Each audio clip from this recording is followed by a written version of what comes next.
Welcome back. Yes, I'm still Andy Bridge, and this is still our Spain Masterclass. If you've been here throughout the course of the day, thank you for your loyal attendance. We've been through the buying process, we've been through mortgages, we've been through residency, we've spoken to estate agents, we've looked at healthcare, we've looked at owning a property and managing a property. So we have got through quite a lot today. What we promised you in this final session was just to bring our exhibitors from Spain back on screen and to deal with any further questions that you might have that we can do in this virtually live environment. Of course, these guys do all exhibit with us at this event, so they are all over on our exhibition page. Let me share that with you. So if you come over to our Meet Our Exhibitors, we have them all on this page by country. So these are the guys that will interest you if you're on this session buying in Spain. And you can click on any of these tiles. It takes you through to that particular estate agent or lawyer or currency firm. And here in the case of Vincent's, an estate agent on the Costa Blanca, you will have the booking facility. So if you want to have a word with them, you would just click through to the next week. If you'd like to book a meeting with them at 10:30 on Tuesday, you click that, put in your name, tick that box, and you book a meeting.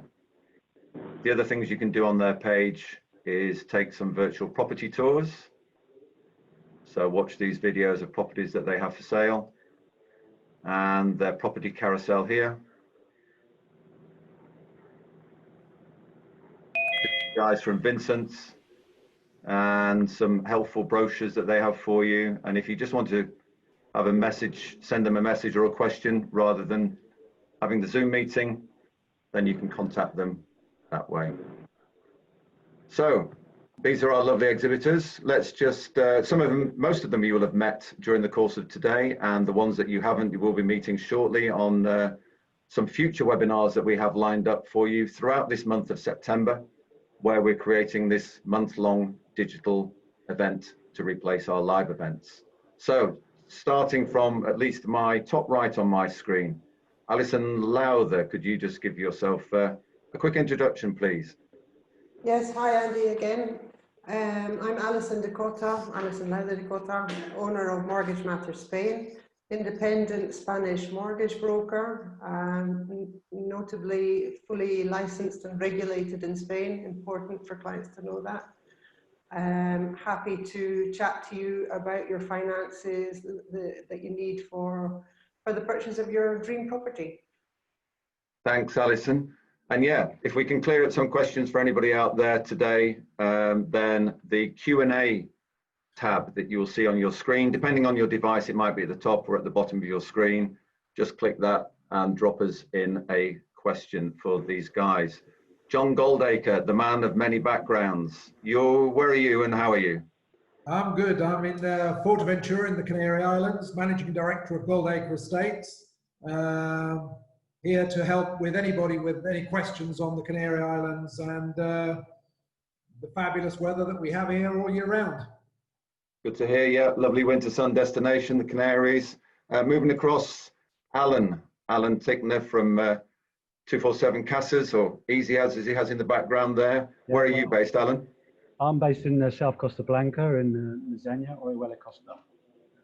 And I'm the CEO of Easy Ads Multinational. The 247 Casas is our national estate agents and property portal. We have a number of companies in our group. So we have estate agents, as I said, 247 Casas, a property portal with 15,000 properties on there across Spain at the moment. We also have our own legal and fiscal practice, and we also have a property rental management business. So we offer a complete end-to-end solution for our clients. Okay, Alan, why don't you answer a question for us while you're on? Yep. Charlotte Hall asks what might seem quite an obvious question, but there's a number of factors in this one. Why are properties so much cheaper inland than on the coast? Well, it's the same anywhere in the world. Obviously, if you're on the coast, you're paying a premium because you're near the coast. Obviously, land prices are much cheaper when you go inland. Obviously, the infrastructure is probably not as good inland as well, so therefore property prices tend to be cheaper. Okay, thank you, Alan. Hope that answered that for you. Charlotte, below you, Alan, I have Roy Howitt from Medland, Spain. Roy, what is it that Medland, Spain specialises in? Hello again, Andy. Medland, Spain are a large estate agent covering the Costa Blanca, Costa Calida, with 2 offices, one in the Costa Blanca area and one in Costa Blanca North near Benissa. And we are a new build specialist. We actually sell to about 12 different nationalities and have over 55 people employed on the Costa Blanca with a choice of over 750 different developments along the coast. And your new build properties, these tend to be the crisp, white, clean properties that we see across social media and marketed quite heavily? Yeah, they are the higher rental income, lower cost to run, crisp, new contemporary design type properties, as you quite rightly described them. Although interestingly enough, we're starting to see some builders starting to build more traditional again. There's a couple of developments recently come on where they've gone back to some of the older styles, which is quite interesting. Okay, thank you, Roy. Mark Rawlings from Your Dream Home.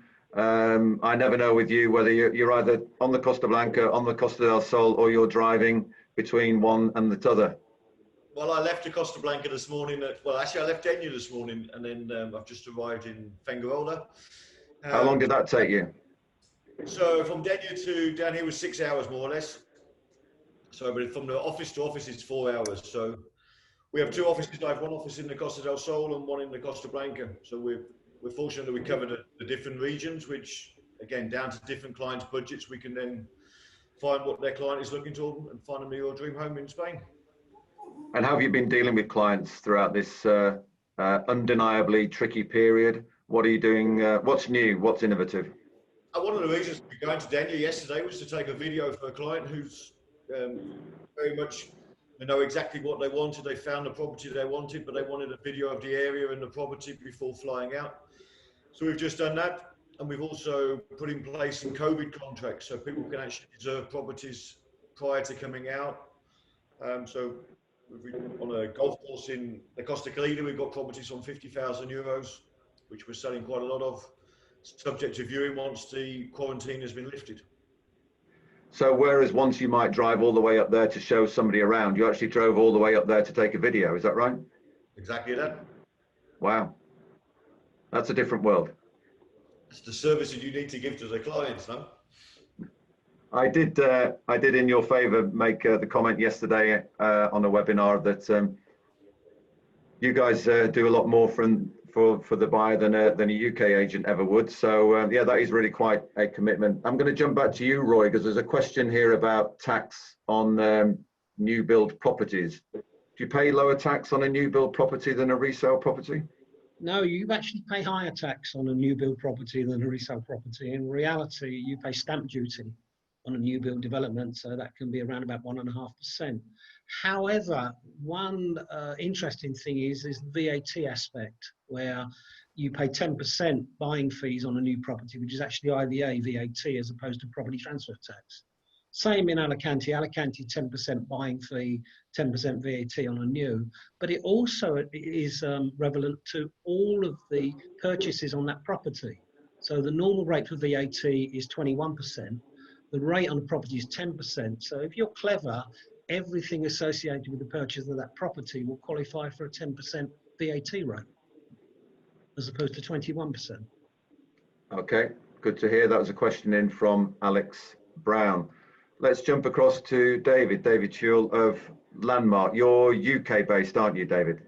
Yeah, we're UK based. We're a family run business, been established for sort of 17 years. Our head office and showrooms are here in the UK, in the centre of England, and all our sales teams are based in Spain. So we cover Costa Calida, Costa Blanca, north and south, from sort of Javier down to almost into Almeria. Mainly focusing on new build properties, but also still continuing to do resales as well. We're just finding that more and more people are more interested in the new builds because of they represent good value for money. But again, like everyone, we're here to answer all their questions and queries. People can come and talk to us in the UK because we're here before they get on a plane and fly to see everybody out there.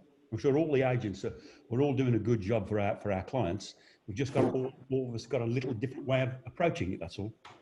We're all here to serve the customer's needs and get all those questions and queries answered that many clients have got. And we know that they have a lot of concerns about buying abroad, but I really feel that this, as I've said in this morning's session, that COVID has really focused a lot of people's minds on getting out and buying that holiday home when they can actually do it. Yeah, thank you, David. And one for you, Brian. Somebody asking here, are you still doing property tours on the Costa del Sol if I can get myself out there? Absolutely. We're doing live viewings for the people who are here, and we are doing video viewings for the people who can't make it. We've sold quite a few properties in the during lockdown, with people who know the area, possibly know the actual block or very close to us. And we can go in and do live video calls, send them videos, check out all the different, what's in every drawer and cupboard, as if the person was actually there. And then with a power of attorney, we can do it. And tomorrow morning at 10 o'clock, I'm meeting 2 gentlemen who are planning to purchase a property. So yes, things are going on very much as normal in a new way. Okay, well, that's good to hear. I've also got some good news here for Brett Hanson. We got into quite an involved discussion with a David Stonehouse, and it turned out that it would be far better for him to be married than just in a partnership. And David's just messaged in to say she said yes. Yeah. So the idea of this matchmakers session was to put our exhibitors in touch with potential clients, but it seems that we've Cupid has struck between these two as well. He also asked, congratulations to them. Well, he's got a question for you. I mean, this is quite an involved one, but maybe you want to take it offline, Brett. I'm going to read it out to you anyway. By the way, this is Brett Hanson from Blevins Franks Wealth Management Company. David says, I have a defined benefit final salary scheme paying a monthly income for life, which will be taxable in Spain once I become tax resident. I also have a SIP and a defined contribution company pension pot. Presumably, I should take the 25% tax-free lump sum before I become a Spanish resident. Can I leave the SIP and the defined contribution pot in the UK and just pay tax in Spain as and when I draw down? Do I need to take the 25% before I actually move, or can I take it any time in 2021 without a liability? Wow, good question, David. Yeah, that is a very good question. So yes, you can keep them where they are, but you will pay tax on them in Spain on the income. If he's looking to apply for residence or he's going to be a tax resident from the 1st of January next year, then he should take, if he can, the pension cash lump sum this year, and he will not pay tax on it. Whereas if he takes it as a resident next year, he will pay tax on it. But I would suggest he does contact us, because there was quite a lot to that, and I want to make sure that I've given him the right advice. Absolutely, and I think we've probably got publicly like this with a couple of hundred participants and a number of panelists. I think discussing David Stonehouse's financial arrangements in full public view is probably not the best way forward. So good answer, Brett. David, do get in touch with Brett. Somebody who kicked off today's activities is Alison. Alison, you started off our mortgage webinar this morning. If you just want to take yourself off mute. Yes, we enjoyed that, didn't we? It was some interesting insight there on mortgage availability and percentages available, loan to value percentages. It was fun, yes. We had a lot of questions as well. Yeah. I've just seen a question actually there on at the bottom there about equity release. Can you release equity on a Spanish property? The answer is it depends on what you want the funds for. It's not like in the UK where it's bread and butter, you can release equity from your UK property. Here in Spain, they will only really specifically lend to you if you want to refurbish the property. And not all of the banks will do it. So they're not keen on it. It is possible, but only for refurbishment. Okay, thank you, Alison. Carsten, you missed us actually looking at your webpage for Vincent's. We were giving you a big up on the Meet Our Exhibitors page and showing how to book, and we used your page as an example. Lovely picture of yourself you have on there. Nice of you to join us. Thank you. I've got a question here from Mary Street. Asks, how many do many villas come up for sale in Calpe? Yes, Calpe is actually quite a large area. You've got the Calpe centre, which is right on the coast, but the backdrop would be quite mountainous, and there's a varying amount of properties for sale in Calpe.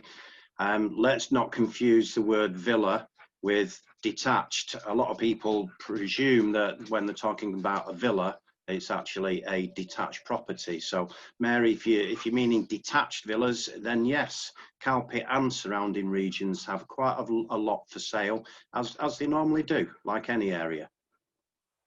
Okay, thank you, Carsten.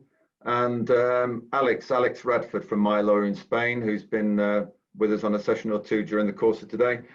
Eddie Founds says, I'm 73, retired, and intend keeping a property in the UK, as well as buying a property in Spain, but spending most of my time in Spain. This is going to be the key issue, isn't it? How much time? Are there any problems that this may cause in either country?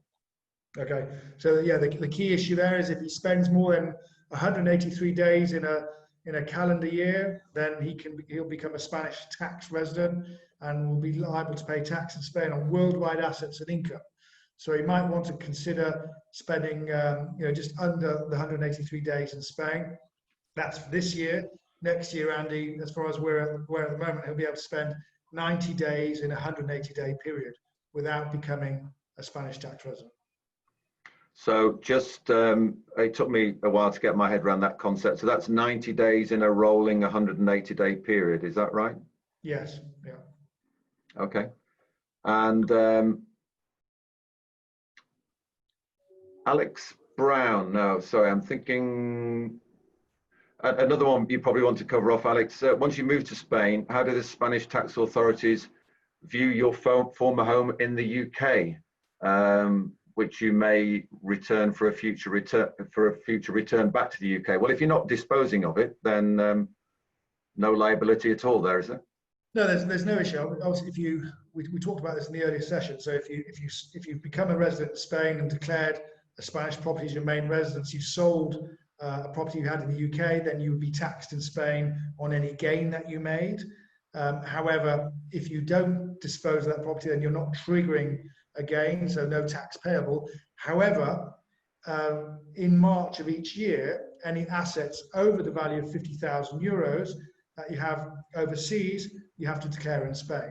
So just bear that in mind. You become a Spanish tax resident here, so spending more than 183 days, you have to declare any overseas assets over the value of 50,000 euros. Okay, and we'll stick with you to finish off this one, because John Dorwood asked this question in the last session and we didn't have time to answer it. John asks, when applying for residency, are all documents required to be presented in Spanish by a sworn translator, e.g. all my pay slips, bank statements, all that kind of stuff? Generally speaking, yes. And we work with a sworn translator. She turns the documents around quite quickly. But yeah, it depends on the police station. But generally speaking, as a rule of thumb, yes, all docs need to be translated by a sworn translator. Okay.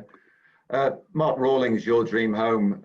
Becky G asks, I've made plans to come out to Spain 3 times this year to research the Mijas Costas area, all cancelled due to COVID. Any advice on how to carry out research virtually?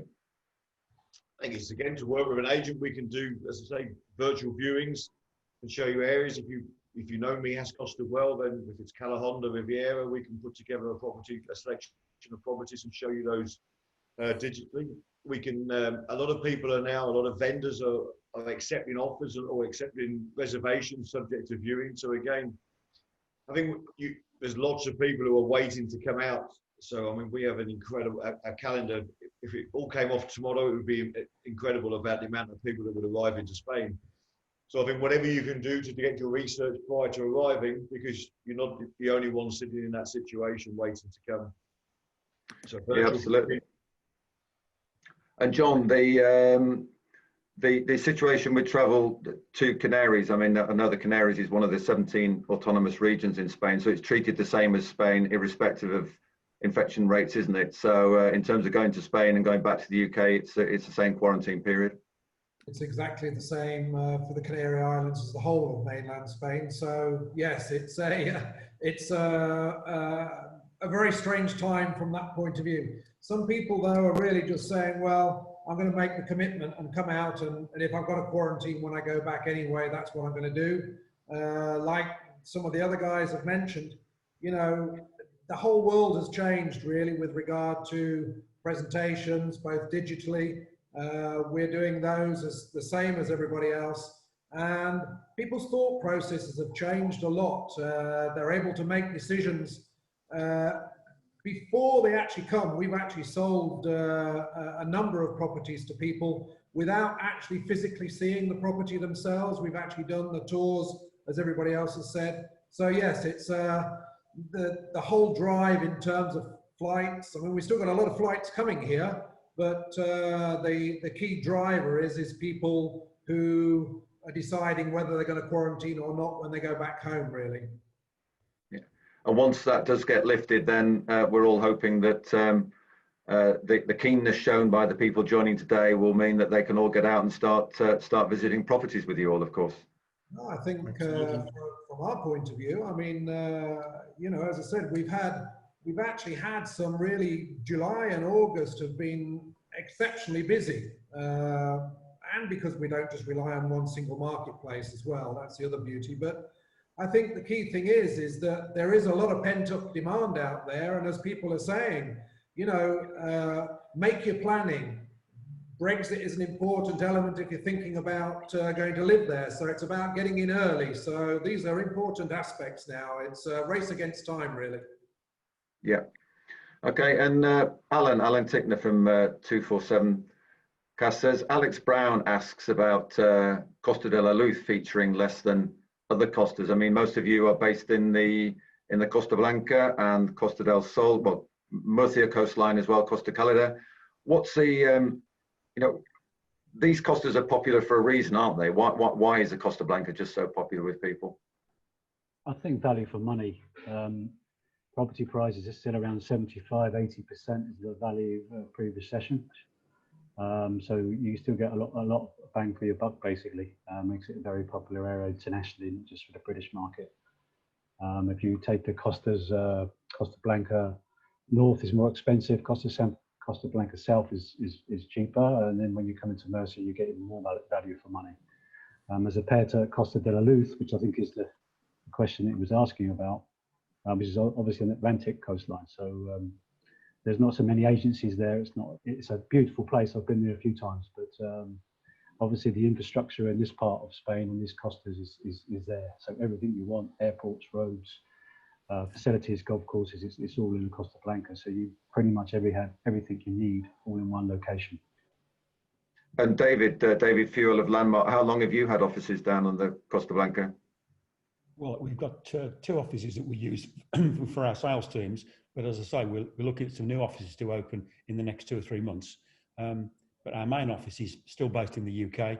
We don't see on changing that because it gives us the facility to meet people here before they fly out, which a lot of our clients are telling us they quite like to be able to reach out and touch us, come and see us and get a feel for us before they get on a plane and go. So we don't see changing that anytime soon, other than the office will be open later in the year, and we're happy to announce that when it finally takes place. But I think that's all the comments everybody's making is pretty much for all of us. We're all in a situation just waiting for somebody to pull the trigger so we can all get going again. But like everybody else, we're doing the virtual tours. We've got viewings next week. We had viewings last week. People are still coming out to see us. And for those that aren't, they're quite happy to deal with the virtual tours that we can all offer for them. Yeah, well, normally we'd be, as I mentioned earlier today in a webinar, we'd all be getting ready for the Place in the Sun live exhibition at the NEC Birmingham. We'd have 7,000 or 8,000 people turning up there. But sadly, our London one didn't happen, as you guys all know, because you all come to that, and nor did our Birmingham one happen. But we have a schedule set for next year, so fingers crossed that we're all back doing live events. We'll all have to see how that goes. But yeah, there's nothing like the face-to-face interaction, but this is a good replacement for now. Roy Howitt, Roy of Medland, I have a question about investment. Sorry, I've just misplaced that question. Where's that one gone now? It was, yeah, here we are, Nijat Barton. We're in our early 40s and we're looking to purchase a holiday home purely to rent out as an investment. We probably go out a couple of times a year, and but it is purely an investment opportunity. Is there a particular region you'd suggest for good yields and resale value further down the line? It's quite an involved question, that, because again, it's driven by the location and accessibility, etc. I think all the agents here will have their preferred areas and preferred locations, but one example could be the recent finance release on the Marminor Golf Resort, where there's some very well priced properties that have never been lived in. So for us, they're still new build, although they've never been occupied, starting out at about 50,000 euros for a 1 bedroom, 1 bathroom, which, because they're on the golf course in quite a well-developed area, will rent extremely well. Remember, always on golf, you'll get a longer rental season. So from the investors, if they buy either on a course or close to a course, they'll extend their rental season by at least 12 to 16 weeks a year, because the golf season is different to the holiday season. So a combination of having beach close by and also a golf course close by, maybe the areas around Villa Martin, for example, and Cabaroig, is a very good combination for a better return of investment. Okay, thank you. And Mark Rawlings of Your Dream Home, Maria Villa asks, if I'm a non-resident, do I still have to file tax or pay tax on the property annually, even if I carry on living in the UK? Yes, for sure. If you have an asset in Spain, which is your property, so you have to do a zero tax, excuse me, a zero tax return on that property. The property has a tax value, usually about 50% of the value of the property, and you would declare that. Typically, you maybe you pay somebody to do a tax return, it will cost you maybe 200 euros, 250 euros, including your tax per year. So a fairly nominal amount. Small amount. I mean, you have to remember taxes on Spanish properties. Virtually, what we would pay in the UK as far as council tax, or is maybe your tax on a property is 300 euros a year plus an annual tax return of maybe 200 euros a year. Yeah, I wanted to come on to that, Brian, because you took part in a session earlier on today on that included property management, and we went through a bunch of information there about various taxes and maintenance fees, and yeah, generally the outcome is that lower running costs, lower maintenance costs on Spanish property than UK property. Well, you'll know from the accent that I'm not Irish, or sorry, I'm not British, I'm Irish, so I can't really compare to British charges, but I do know from a lot of our clients, they tend to say, when I give them the figures for the running costs over here, it's far less expensive than they're used to paying in the UK. And here on the Costa del Sol, I can only vouch for the figures around here. And again, they're not nearly as high as people are used to if they're in a situation in the UK. Most people in an independent house won't be familiar with community charges, but when you move to an urbanization here where there's a number of apartments and lifts and swimming pools and gardens to be maintained, and they get into the community fees, most are pleasantly surprised. But it is something to keep in mind. It's an ongoing running cost. You can't escape it. And it's always something to ask your agent. Our staff will always have that information available when they're showing a property here on the Costa del Sol. So yeah, to explain that, there's a bunch of properties on the complex, and you want to make sure that you've got access to the minutes and you see that everybody's paying their contribution, and it's a healthy run community. Yeah, sorry to interrupt you. When you're buying, you're more than entitled to ask for the last 2 years' minutes of that community. So you'll find out if there's any problems or if they're planning to paint the place in the next year or whatever, and what your community fees will be and projected into the future as to what they could, should, or would be. Okay. And Andy, just to add on that, because communities now, as a result of recent changes to legislation, can restrict rentals. So if someone's looking to rent out the property, as some of the questions come through, then it's important that they let the agent know that they are proposing to rent it out, so the agent can check to see whether, one, it's got a license of first occupation, which we need to register the property with the local tourist authority, and two, if the community have passed any bylaws restricting rentals. Just to follow very quickly on that with Alex, because he's made one of the most important points of the day. Tell your agent everything. The worst thing you can do is keep a secret from your agent, because the only person you're damaging in the end is yourself. If your budget, everybody has wiggle room, but just tell us the truth and tell us that you want to rent or you're tight for money or whatever. We're on your side. We're not out to get you. And the more you tell your agent, the more you will get in return. Okay, thanks, Brian. Carsten, a question here from David Stonehouse. He says, I reserved a plot on Las Colinas. The property is relatively expensive for the area. Will the property hold its value?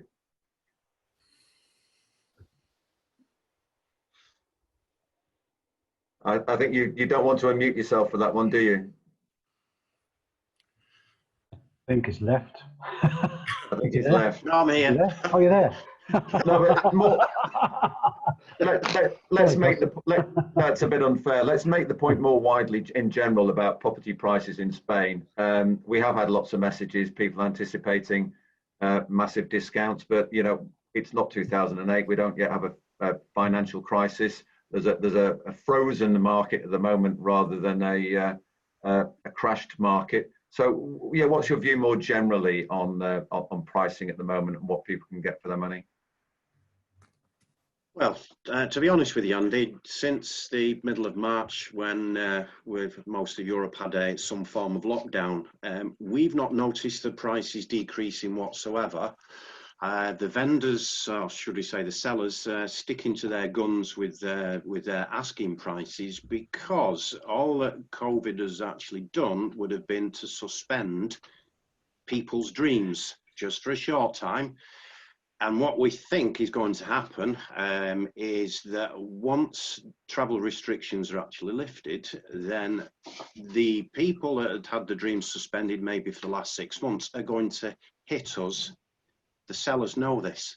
So the market is very stable at the moment, albeit we're doing a few less viewings and a few less sales, but those floodgates will open as soon as the travel restrictions are lifted and the prices are more than stable. Okay, thanks, Carsten.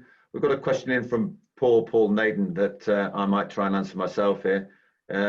Looks like he's been paying close attention during today.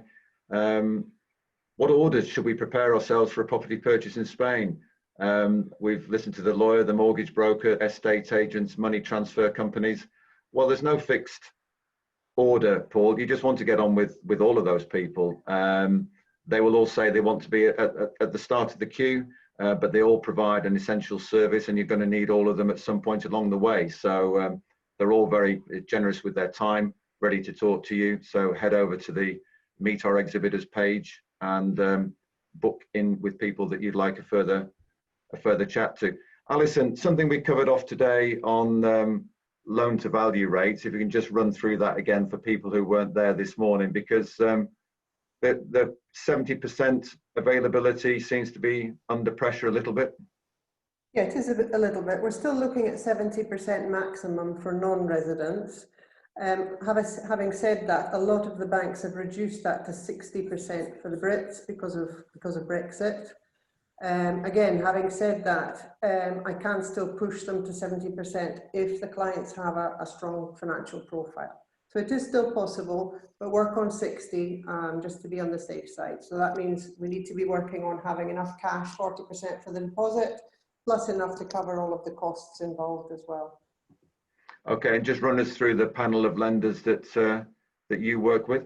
Yeah, so we're independent mortgage brokers, so we have agreements with all of the major banks, and we work off a panel of lenders. So lenders come on or get taken off, depending on if they tighten up their criteria and it's no longer an attractive offer, we remove them. And we have new lenders coming on. So, I mean, we talk on a daily basis to the banks to see what deals are happening. So that's all we do. We don't sell properties, we don't do any legal work. We just talk about finance and talk to banks and clients. So that's our day-to-day bread and butter. Great. And a question here for you, Brett, from Janet Nixon, asking about disbursement of a UK property and capital gains tax. So if I sell my sole UK property in, say, January 2021, and then become a Spanish tax resident in 2021, does that mean I'd be liable for Spanish capital gain tax on the sale of my UK home? You just need to unmute yourself there for a second. Yeah, it could be.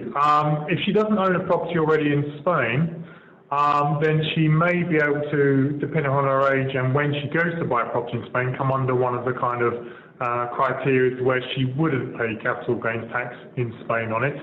But it could be that she does. So she does need to look into that quite carefully. Ideally, if she could sell it before the end of this year, that would be a lot better, because then she'll be selling it as a UK resident, not as a Spanish resident. So just for my curiosity on that as well. So obviously, if you own a home in the UK and you sell it, you don't pay capital gains tax on your first property, but you could potentially, if you were a tax resident in Spain and hadn't sold it before you became tax resident? Yeah, what they'll do though, I mean, there is a rule whereby if you've owned the property as your main residence for 3 years, which can be in the UK, but you then, and you're under 65 and you buy the property in Spain within 2 years, then you can avoid that tax, or if you're over 65, you can avoid that tax. But if she's she's not going to buy it in Spain within 2 years, or she's already bought in Spain, she wouldn't get that advantage. Okay, thanks, Brett. Alex, I hope this is not a question from one of your clients. If I've already given power of attorney to a Spanish lawyer, but I'd now like to use another lawyer, what do I need to do? I'm certain it's not Andy. But basically, a power of attorney is a pretty important document that you're instructing or authorizing that person, a lawyer, to act on your behalf in Spain. They can open a bank account, set up direct debits, purchase a property, agree terms and conditions of a purchase. So it's important that you trust that person, and obviously find out if that lawyer is registered with the College of Lawyers and they've got professional indemnity in place. If you're not happy with that lawyer, then you can do various things. First of all, you can revoke that power of attorney. So you can basically go to a notary and revoke that power of attorney, and that bring the notary where you revoke the power of attorney would notify your lawyer, and that brings the power of attorney to an end. You can contact your new lawyer, and we're happy to look at this, and we would basically then contact your old lawyer and ask them to send us a copy. And if there's a clause in there that says they're allowed to substitute the power of attorney, we would ask that lawyer if they would substitute the power of attorney in our favor to save the client having to go through the process of signing a new power of attorney. If there isn't a substitution clause, then basically go down the revocation, revoke that power of attorney and put a new power of attorney in place. But happy to speak to that person about that. And whilst I have you, we have somebody here who's actually going to get their Residencia this Tuesday in Murcia. She's referring to the amount she has in her bank account. Wouldn't make any beneficial impact if it was in a Spanish bank account rather than a UK bank account. It's just proof of an income and proof of a lump sum. Isn't that correct? Yeah, that's right. Generally speaking, the Spanish authorities want to see a lump sum in a Spanish bank account. So it's in a Spanish bank account. Spanish bank account with up to 9,000 euros in there and 850 euros a month. And then once you've got the residency, it's not that you'd have to keep proving that monthly income. Once you've actually got your residency, you're okay? Yeah, so basically it's a 3-stage process now as a result of the new law that came into force on the 6th of July. So you've got to be in Spain. We can apply for your residency online. We submit all the documents, and then once it's approved, we arrange an appointment at the local police station or foreigners department for you to drop off your photograph, have your fingers, thumbs printed, etc., taken, and then you go back X amount of days later, usually about 20 days later, to pick up the card. And the new card is called a TIE card, which means it's a card for the identification of foreigners in Spain. So we've got TIE and we've got NIE. NIE is the Spanish tax number. TIE is the new Spanish identity card for foreigners. Okay, and finally on that, if you wanted to, got a question, if you were relocating and want to take on a B&B, can the money you make from the B&B go towards your Residencia income proof? Well, what's important here, Andy, is when you submit your application for residency, you've got to prove that you've got the income already. So if they haven't generated the income and haven't got books for the previous 6 months, then they won't be able to rely on potential or foreseeable income. So basically, I'd suggest apply for residency, proving the income that you've got already, and not perhaps relying on that B&B, unless it's been in operation for some time and they've got books to back up their income.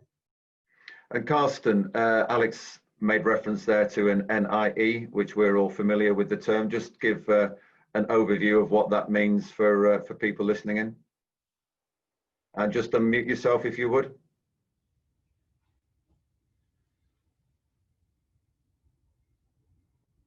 I think we've lost one. Done. No, got it. There you are. Yes, I'm back again from outer space. The NIE, well, for British people, that would be quite similar to something like a national insurance number. It's a number-based identification that basically registers everything in Spain that you are about to do when you're buying something. So, for instance, you need the NIE, which is the national identification of foreigners, should we say, foreigners to Spain. You need that to make purchases, for instance, such as for a property.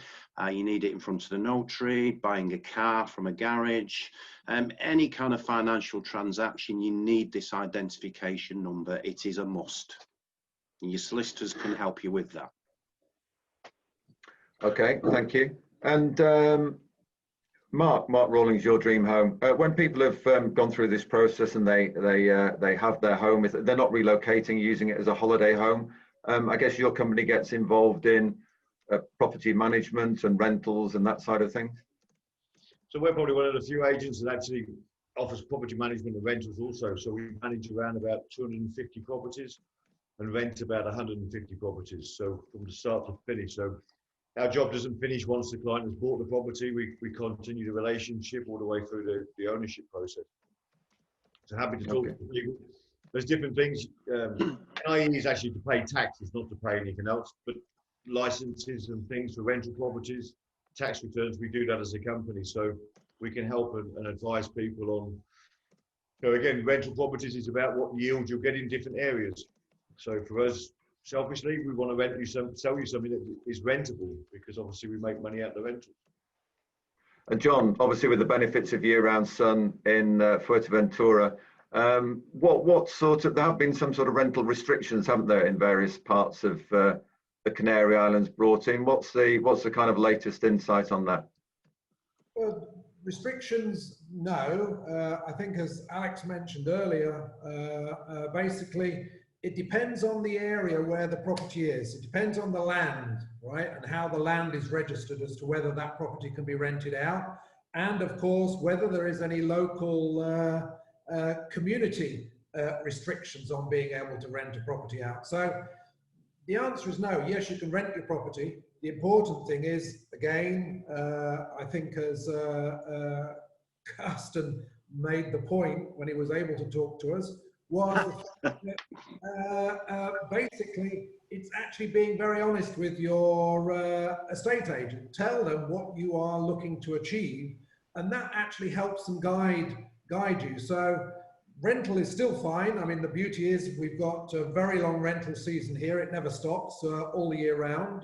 So, you know, you can get good rental returns from the Canary Islands. The important thing is actually the property, making sure the property fits with exactly what you want to do. So again, it's that interchange of information with the agent, with actually talking to them, telling them what you want to achieve, and then, you know, a reputable agent will be guiding you in the right way to the right property that you can actually achieve what you want to do.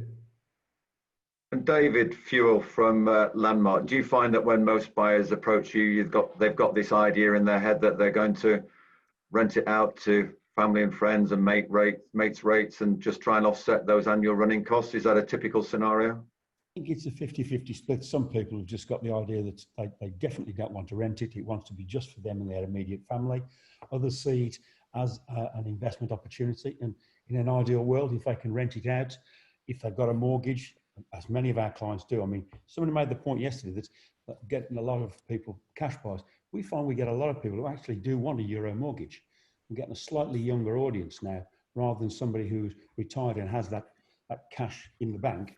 we are getting a lot of people who want euro mortgages, and if they can fit the criteria, we can get that. But I think more and more now are looking to get this investment, because they realise that if they could rent it out, say, for 18, 20 weeks of the year, they could almost be there for nothing. So if they paid their mortgage, if it's a bought house, it doesn't matter. But clearly a lot of people like the idea of renting it out, finding a good management company, finding people that are cleaners that come in and do it.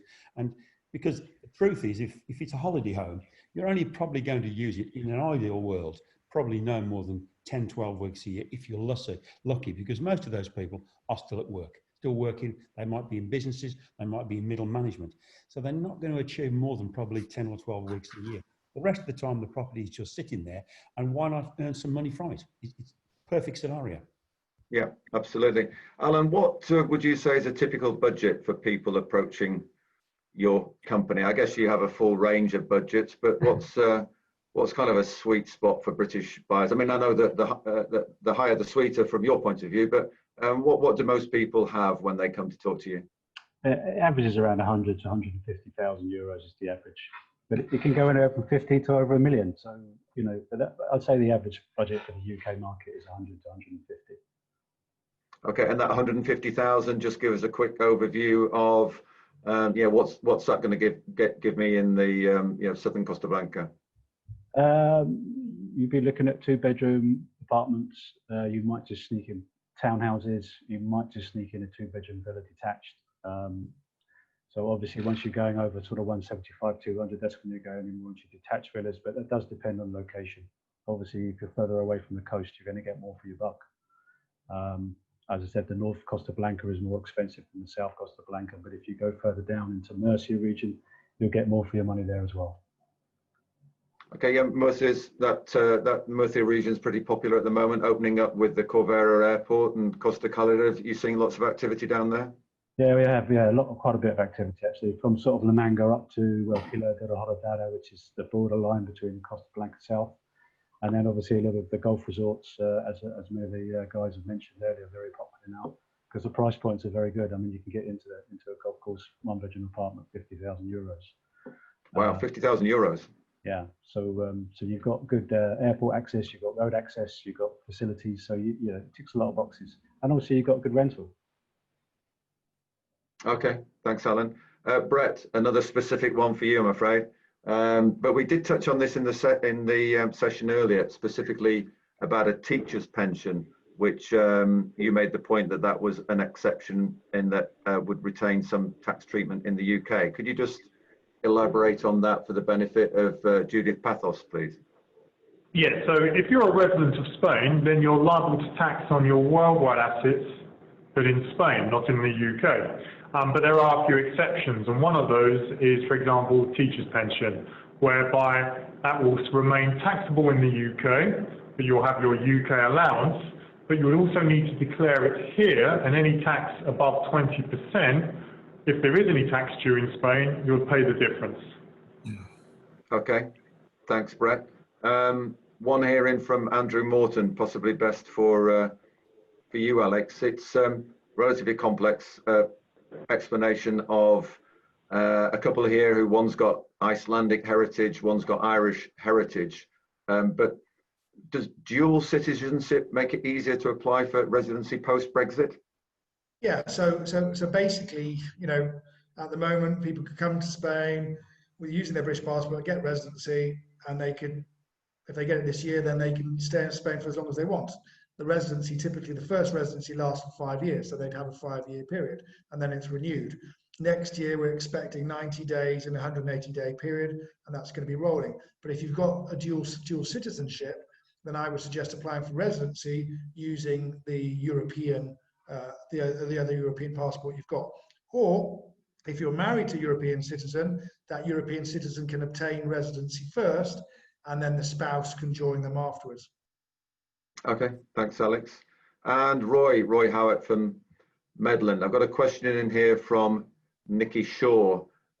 Nicky is going out in October and he's looking to buy in Menorca. I know that's not an area that you necessarily deal with, but said with cash buyers, apart from understanding legal fees and paying for the lawyer, what other sort of costs do we need to take into mind? So Again, I know they vary by region, but if you can just give a insight into the typical set of costs associated with a Spanish property purchase.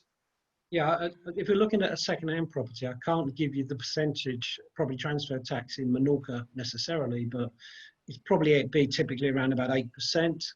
And then on top of that, you've got about another 3% for your legals, your notary fees, and your buying fees. And of course, if you are having a mortgage, then there's another percentage to go on top of that. So I would hope that 11% to 12% would cover a property purchase in Mallorca, as I say, but again, more if it's a new build property because of the stamp duty, which is pretty much common across most of Spain. Okay, thanks, Roy. Alison, quick question in for you. What's the lowest amount that you can apply for a mortgage? I would say around about 30k, 30,000 euros would be about the minimum that the banks would look at. Mortgage amount. Thank you. And is that most lenders will look at that, or is it just a particular lender that might help you out in that situation? Not all of them, but I do have 2 or 3 that would look at that sort of level, yes. Okay. All right, let me just check up on some more questions coming up here.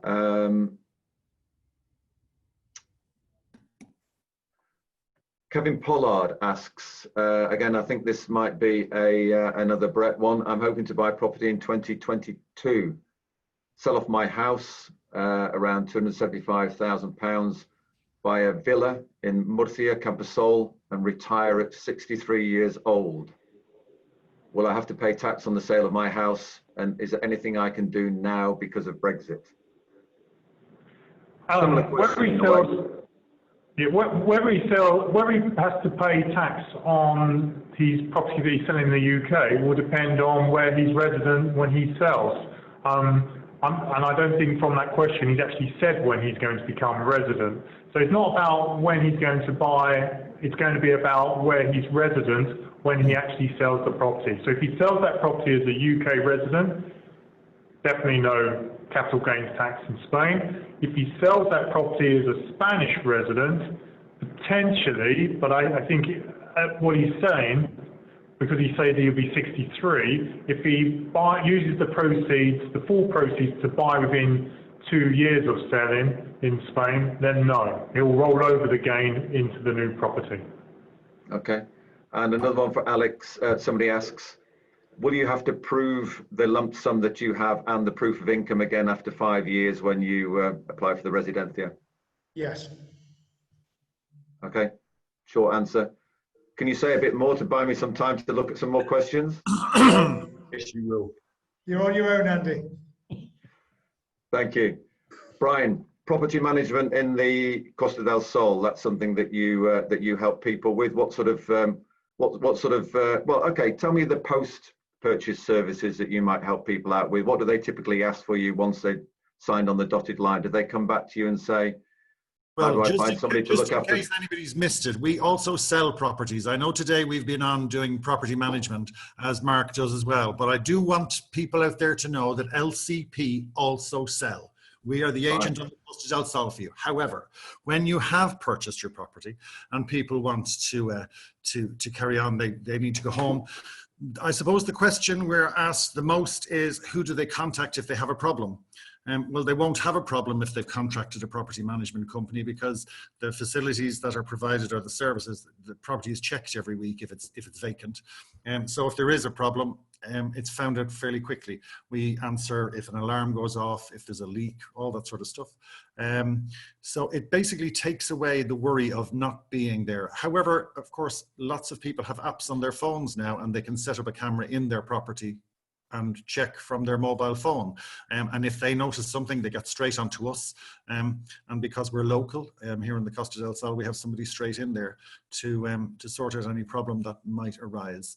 And then, what sort of range of fees would somebody expect to pay, either in percentage terms, or just to give our audience an idea of what that sort of service might cost them? Obviously, it's based on usage, I assume. Well, no, we have 2 programs. We have one which is a pay-as-you-go. In other words, people will just pay every time there's a call out, and it's a bit like calling out a plumber. There are various call out charges depending on the package. I hope it's not like calling out a plumber. They're astronomical. No, No, in Spain they're not. Something like a call-out charge would be maybe 30 euros. Other clients will take what's a year-long package, where even if they have 20 call-outs in that, we will look after all that. My screen has just gone. I don't know if you can still hear me. Yeah, we can still hear you. Okay, we fine. can still hear you. Yeah. Okay. And then, of course, if they have cleaners in, if they have the bathroom retiled, if they have the pool maintenance, these things are all looked after in a case-by-case situation. If somebody wants a quotation, just give me a call, check out the website, and we will, depending on whether you're a 2-bedroom apartment or a 5-bedroom villa or whatever, we'll give you a more accurate idea. Okay, Carsten, can you, yeah, I think you did something a bit weird there, Carsten. If we can ask you not to do that, that would be appreciated. Look, no hands. I don't know what you are using then. Brett Hansen, I have a very specific question for you again. Okay. You like these ones, don't you? You're really working hard for your money this afternoon. Here we go. We're moving to Spain, taking early retirement, mid to late 2020-21, so we're going to miss out pre-Brexit. We'll be 53 and 55. My wife has an NHS pension. We've been advised not to draw it down until she's 60. We will then get our state pensions at 67. We have savings, we have rental income, and enough to tide us over for at least 7 years. Do you see any problems with us reaching out, getting our dream of residency? I mean, I guess the residency thing, there's still some unknowns there. Maybe the residency will come on to Alex, but specifically on that pension situation and not taking the drawdown on the NHS pension, what would your view be of that? I mean, that makes an economic sense, but whether they will be able to obtain residency, we just don't know what the rules will be next year. I would hope that they will be able to, but I think Alex might be better to answer that. Yep, Alex, let's bring you in there and put you on the spot for that one. Thanks, Andy. Basically, let's wait till next year. They should be fine, but we need to wait and see what the rules and requirements will be. If there's an agreement between the UK and the EU, then hopefully the residency requirements that are in place at the moment will possibly remain. If there's no requirement, if there's no agreement, then what we could see is if the UK insists on only allowing Europeans into the UK when they've got, say, for example, an employment contract with a minimum income of £25,000, then Spain would probably reciprocate. So that might cut quite a few people out of the equation of coming to Spain to retire. So I think let's it's only 4 months away, and we'll find out. Let's wait and see. Yep. Okay. Mark, I don't know if you sent in this question, but Bill, in fact, asks, how does the Costa del Sol and Costa Blanca compare in terms of cost, availability, and features of properties? And the Costa del Sol for sure has better facilities. We have fantastic public transport. We're one of the only coastal airports in Spain to have a train line that runs along the coast of Benguerola. However, you pay for that. It's more expensive than the Costa Blanca and the Costa Calida. So I think anybody making their search for property has to look at their budget, what they're looking at spending, what they're looking to invest, and what they feel comfortable spending. And let the agent work with that. If you want a beachfront property for 150,000 euros, you're not going to get it in Costa del Sol. If you want a beachfront property in Costa Calida, you will get one for 150,000 euros. So it's about your budget, I think. But the regions are very, very similar. The weather is very similar. The sea is warmer in the Costa Blanca a little bit, maybe this time of the year.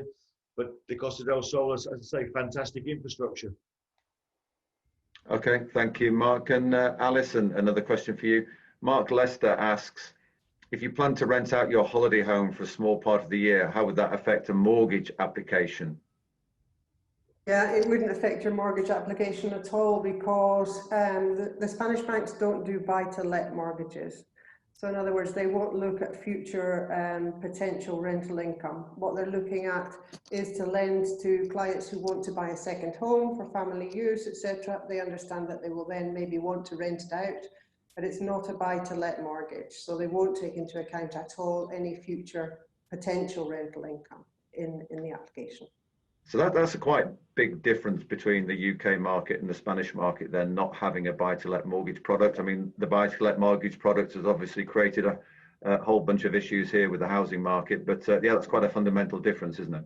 Yeah, I mean, it's a huge difference that the UK market and the Spanish market. The range of products in the UK is massive, and here, I mean, we can say that the Spanish mortgage market is in its infancy it's much less sophisticated compared to the UK.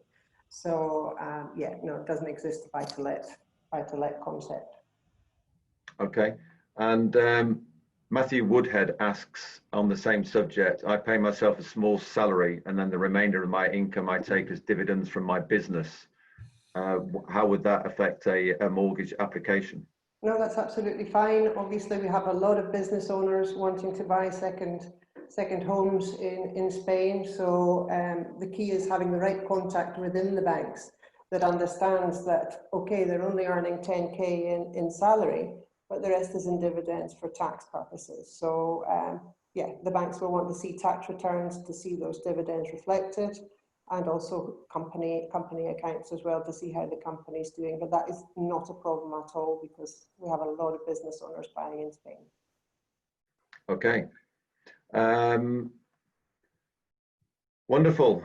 Well, thank you, everybody. We wanted to see if we could cover up most of the questions, and we have got through quite a lot there. There are some outstanding, and what I can recommend to everybody is to head on over to our Meet Our Exhibitors page on placeinthesundigital.co.uk. So this is over here, and if you come to our Meet the Exhibitors page, they're all listed by country on this page here. We have a bit of a pause tomorrow, so no webinar tomorrow, but our webinars pick up again on Tuesday with a property tour of Cyprus, where we'll be showing 3 properties virtually, and you will have the opportunity to watch those videos, quiz the estate agent, ask them about buying one of those properties, and then vote on your favorite property. So that's the Cyprus Property Showcase, Tuesday at 2 o'clock. We then move into Florida on Wednesday. We're doing a similar property hunt on the Costa Blanca with Mark Rawlings from Your Dream Home on Thursday. And then on Saturday, we have the second of our reunited webinars. We did the first one of those yesterday with a couple who bought in Cyprus on the TV show. We got Johnny Irwin back together with them. We showed some footage from the TV show and asked them how they got on with their first year living in Cyprus. So we got the same idea next week on Saturday. That's with Jasmine Harmon and myself and a couple who bought in Portugal. So thank you to my panel. If you'll want to unmute yourselves, and we'll just do a quick once around the table and say goodbye and which business you are and how people can find you over there. First of all, Alan. Well, we can find us on 247casas.com or easyadm.com, which is all our other companies together. We'd love to see you over in Spain. Obviously, travel COVID situation sorting itself out. But if you need any help at all, we're here to help. Any questions you have, please go and click on there and send us your message. And yeah, you can set a Zoom meeting with any of these guys. Certainly, John would be keen to hear from you. John Goldacre. Yes, Goldacre Estates. We're in the Canary Islands, based in Fuerteventura. Any questions that you've got on any of the islands, we're able to assist. As Andy said, very happy to do Zoom meetings one-on-one. We've had some very successful ones so far, so look forward to meeting you virtually. Excellent, thank you, John. And Alison. Yeah, thanks, Andy. Alison from Mortgage Matters Spain, or mortgagematterspain.com. My message would be get your finances sorted out now. Even if you can't come out to view yet, you can get the mortgage in place, ready for when you can come out, and then you'll be in a much stronger position to put in an offer on the property that you find. Great, thank you. Thanks for your time today, Alison. And Brett Hanson from Blevins Franks. Blevins Franks have offices throughout Europe. We have a local offices throughout Spain as well. If you need specialist tax, investment or pension advice, then come and contact us. Cool. That's the Blevin Franks over on our Meet Our Exhibitors page. And David Fuel from Landmark. Yes, thank you. And we'll welcome all your viewers to come and contact Landmark International with your inquiries for properties. Ideally, just go on to the Meet the Members and click on our card, or please contact us at landmarkinternational.co.uk. Thanks, David. Over to you, Mr. Rawlings. Well, Rawlings from Your Dream Home. Happy to help any questions. I've lived in the Costa del Sol, the Costa Blanca, Almeria, so I've got vast experience over the last 15 years of all areas. I'll say happy to help any questions you want. Thank you, Mark and Roy. medlandspain.co.uk is the website. Lots of videos, lots of information. We are still doing viewing trips. There are still people coming over. I had people over last week. So if you are able to travel, we can still help you. And how much are those viewing trips, Roy? I just have to ask you. And now handed. The other thing is some interesting discounts on key ready properties from some of the developers, upwards of 10% about there on properties that are ready now. So contact me about those as well if you are looking for specials. Thank you, Roy. Alex Redford. Oh, you've just muted yourself, actually. That was the wrong way around, Alex. You were unmuted and you just muted. Oh, still muted there, Alex. Is that okay? Yeah, we've got you. Thank you, Andy, to you and your team for putting this event on at the weekend, and for everyone attending and listening. I hope they found it useful. We're available for Zoom calls for the next month. So just go on to Meet the Exhibitors and book your Zoom call. And also, we are quite busy at the moment putting powers of attorney in place for people so that they can come out to Spain. Well, basically putting everything in place for them. So putting a power of attorney in place for them, NIs and a Spanish bank account, so that they're ready to come out and book tours with the agents all listed on the Place in the Sun website. So if you want to put a power of attorney in place, if you want to talk to us about buying Spanish property, contact my lawyer in Spain. Thank you. Okay, thanks, Alan. And Brian McDonald, who's definitely a estate agent first and a property management company second from LCP Spain. Oh, I've just been hearing a lot of that today. Well, if you want to deal with somebody who's done it himself and made the move and made all the mistakes so you don't have to, I'm the man. We are here in the Costa del Sol, where I've been here for the last 16 years, and we cover Marbella, similar area to half of what Mark does, from Sotogrande right down to Torremolinos. But the website is lcpspain.com. We're not glitzy, we're not glam, we're just genuine. Okay, thank you, Brian. And Carsten. Yes, thanks for everybody that has attended over the weekend. Carsten Ryder, Vincent Real Estate, based Costa Blanca South, with 2 offices covering coastal properties and indeed inland properties. Visit our exhibitor page, book an appointment. We're available through to the end of September. Good luck. You know where we are. Thanks, Carsten. Well, thank you to all of our panelists today, and even more importantly, really, thank you to our audience. We know these are tricky times, and your commitment on a Sunday to come along and sit through some fairly dense stuff at times, but it is important stuff, and this is a unique opportunity to speak to genuine property professionals who are well placed to help you move ahead with your plans at a time where there are some difficulties around physically getting out there. So yeah, don't rush it, but do get on with it. Speak to these guys, go over to the Meet Our Exhibitor pages and check out our webinar program for the rest of September. It's goodbye from me, and it's goodbye from the panel.